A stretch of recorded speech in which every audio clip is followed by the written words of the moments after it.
I might talk a little bit about post-season, post-career things that happened to me, and a number of things. But I think the main thing I wanted to mention is being inducted into Oklahoma Sports Hall of Fame in 2002, and along with such people as in the Sports Hall of Fame, like Mickey Mantle and Warren Spahn and Adley Reynolds, and many great, of course, football players in the Oklahoma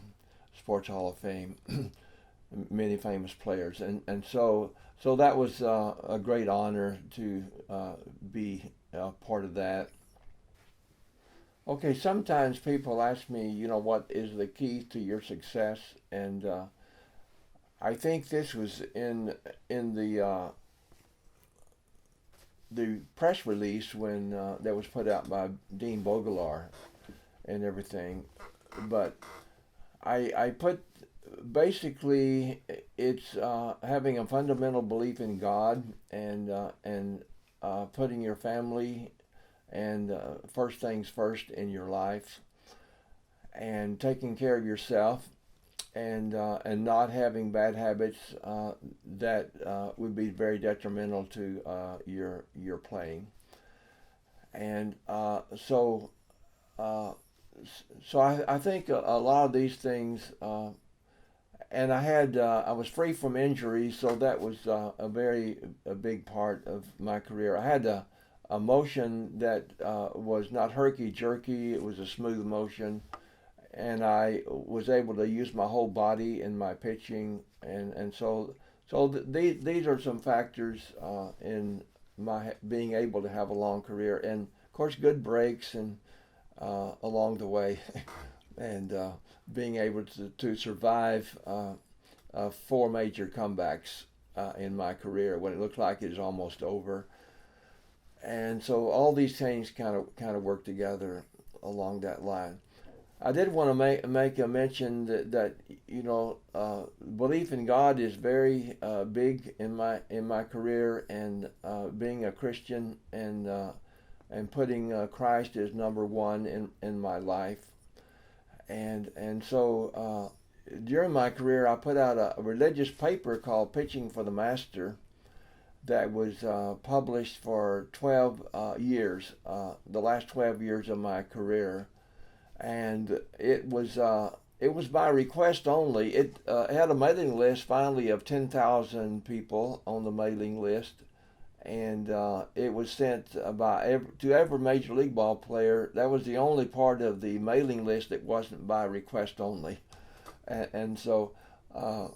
got a little feedback from that sometimes, but and during the off season, I would spend the time usually in teaching the Bible and working with churches and preaching during the off seasons, and this is what I did. And then after I retired, then I became a full time preacher. And at this point, I preach, and I'm an elder of the church in Levon, Texas, and so this has been a very big part of my life, and to me, the most important part of my life, and everything else is built around this, and as to what I've done or anything I can accomplish.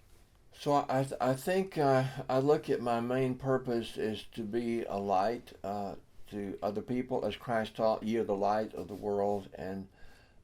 to have an influence beyond yourself, and to think of other people and think of God, and try to be a servant and try to have a heart of a servant, and not think of yourself as a celebrity. Of course, I've never really thought of myself as a celebrity. As I mentioned before, I know what it is to be a celebrity because I played with celebrities, and so I never put myself in that kind of a category. So I've always had to just do it through perseverance and working hard, and trying to survive at the high levels of baseball competition. And so I think we always have to have a place in our hearts for all people, and those that, like on a ball club, the bat boy and the people that are there, the clubhouse man, the trainer, and all these people that are so valuable in the organization and don't get the publicity, and they don't get the headlines, and even the ground crew, in baseball, and the common person. So I relate to the common person, the common man, because I came out of a very common background, and a background of the Great Depression, Oklahoma, and the dust storms, and a small school, only 5 in my graduating class, and so I'm kind of down to earth in how I look at things and look at life, and then try to look at life from the perspective of God